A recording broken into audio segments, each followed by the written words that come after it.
예, 권영세 선거대책본부장입니다. 오늘은 103주년 3.1절입니다.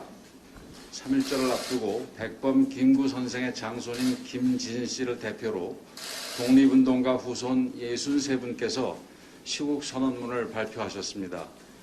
자유와 민주주의가 실종될 위기에 놓여 있고 국가의 헌법이 무너지려 한다. 국가 비전을 제시하는 지도자, 공정하고 정의로운 지도자를 선출하는 것이 우리들의 사명이자 대의라고 확고한 시대 정신을 밝히셨고, 오늘 3.1절을 맞아 우리 윤석열 후보와 함께 국립현충원을 참배할 예정입니다. 윤석열 후보와 국민의힘은 독립운동가 후손 여러분들의 높은 뜻과 우리 국민들의 열망을 받들어 우리 사회의 공정과 정의의 가치를 새롭게 세우고 진영과 지역을 넘어 국민 통합을 이끌어갈 것입니다.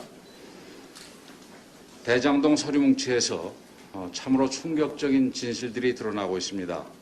그동안 이재명 후보가 늘어놓았던 변명들이 모두 거짓으로 확인되고 있고, 대장동 몸통이 이재명 후보라는 사실이 더욱더 분명해지고 있습니다. 그런데 검찰의 태도는 실망스럽게 그지없습니다. 서류가 처음 발견됐을 때 검찰은 이미 법원에 제출된 서류라고 했지만 전혀 사실이 아닌 것으로 드러나고 있습니다. 서류의 폭발력을 떨어뜨리기 위해 검찰이 앞장서서 소위 쉴드를 친 거라고 밖에는 볼 수가 없습니다. 한발 양보의 서류를 갖고 있었다는 검찰의 억지 주장을 인정한다고 해도 지금까지 제대로 수사를 하지 않은 검찰은 반드시 직무유기의 책임을 져야 할 것입니다. 여론조사 공표 금지 기간이 이제 며칠 앞으로 다가왔는데, 여론조사에서 불리해지자 몇몇 여론조사 기관들은 참으로 황당한 행태를 보이고 있습니다.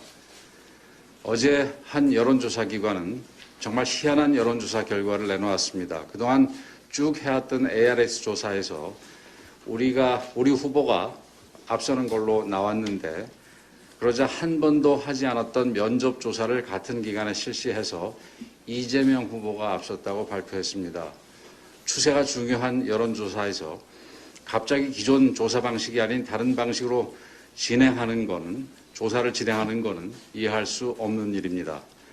전문가들조차 특정 후보에게 유리한 결과를 도출하기 위해 조작이 예정된 조사로 의심된다는 의견을 내놓기도 했습니다.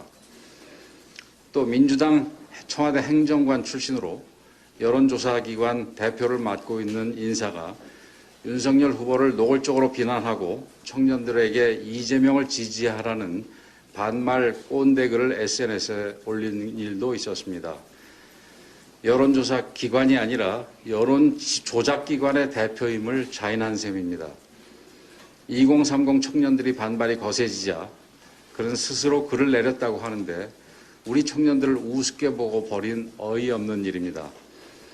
이런 사람이 스스로 여론조사 전문가랍시고 여기저기 방송에 출연해서 온갖 해괴한 분석으로 국민들을 속이고 있는데, 차라리 여론조사 전문가 타이틀을 떼고 민주당 운동으로 뛰는 것이 마땅할 것입니다. 이런 편향된 인사를 계속해서 방송에 출연시키는 것이 과연 공정한 일인지 우리 방송사들도 냉정하게 그리고 합리적으로 판단해 주시기 바랍니다.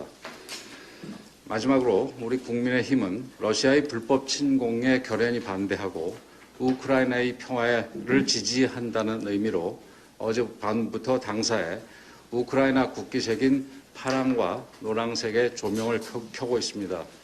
많이 관심을 가져주시기 바라고, 아울러 이 아이디어를 주신 우리 외교부 전 김성환 차관님께도 감사의 말씀을 드립니다. 이상입니다.